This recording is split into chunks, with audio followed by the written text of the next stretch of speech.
अक्सर आपने लोगों को ये इल्जाम लगाते हुए सुना होगा, अरे इस्लाम तो जिहादी मजहब है, ये तो जिहाद करना सिखाता है। सुनने में कड़वा लगता है ना, गुस्सा आता है। लेकिन रुकिए, अगर मैं आपसे कहूं कि वो लोग सही कह रहे हैं, जी हाँ, वो बिल्कुल सच बोल रहे हैं। हमारा दीन वाकई हमें जिहाद करना सिखाता है। हमारे नबी हजरत मोहम्मद सल्लल्लाहु अलैहि वसल्लम ने जिहाद किया, हमारे सहाबा ने जिहाद किया, और एक सच्चा मुसलमान पैदाइशी मुजाहिद यानी स्ट्रगलर होता है। लेकिन मसला ये है कि दुनिया को जिहाद का मतलब ही नहीं पता।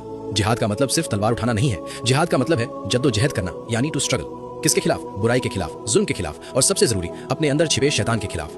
आज इस लफ्ज से पर्दा उठाते हैं और देखते हैं कि हम उस जिहाद के लायक हैं भी या नहीं। जरा इतिहास उठाकर देखिए, जब इस्लाम आया दुनिया में क्या हो रहा था। गरीबों को गुलाम बनाकर कोड़ों से मारा जाता था, मासूम बच्चों को जिंदा जमीन में गाड़ दिया जाता था, औरतों की इज्जत सुरक्षित नहीं थी, हर तरफ बातिल और जुल्म का बोलबाला था।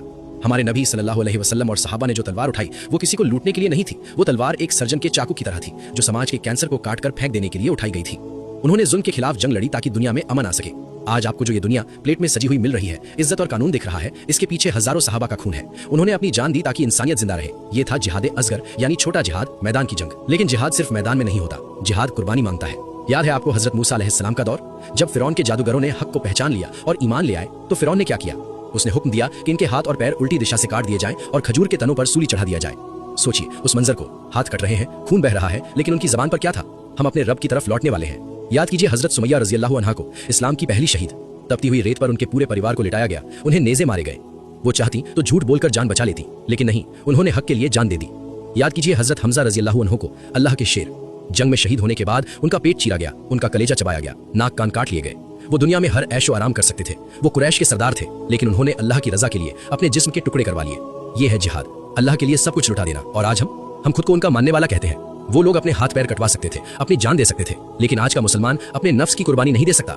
जिहाद का एक मतलब है जिहाद बिन नफ्स, यानी खुद से लड़ना। जब दिल करे गाना सुनने का और आप अल्लाह के डर से बंद कर दें, ये जिहाद है। जब दिल करे हराम रिश्ता GFBF रखने का और आप अल्लाह के लिए उसे छोड़ दें, ये जिहाद है। जब फजर के वक्त नींद प्यारी हो, लेकिन आप बिस्तर को लात मारकर खड़े हो जाएं, ये जिहाद है। लेकिन कड़वा सच ये है कि हम तो ये छोटी सी जंग भी हार रहे हैं। हमसे गाना नहीं छूटता, हमसे बुरी नजर नहीं छूटती, और हम बातें करते हैं शहादत की। जो इंसान अपनी ख्वाहिश को नहीं मार सकता, वो बातिल को क्या खा खराएगा?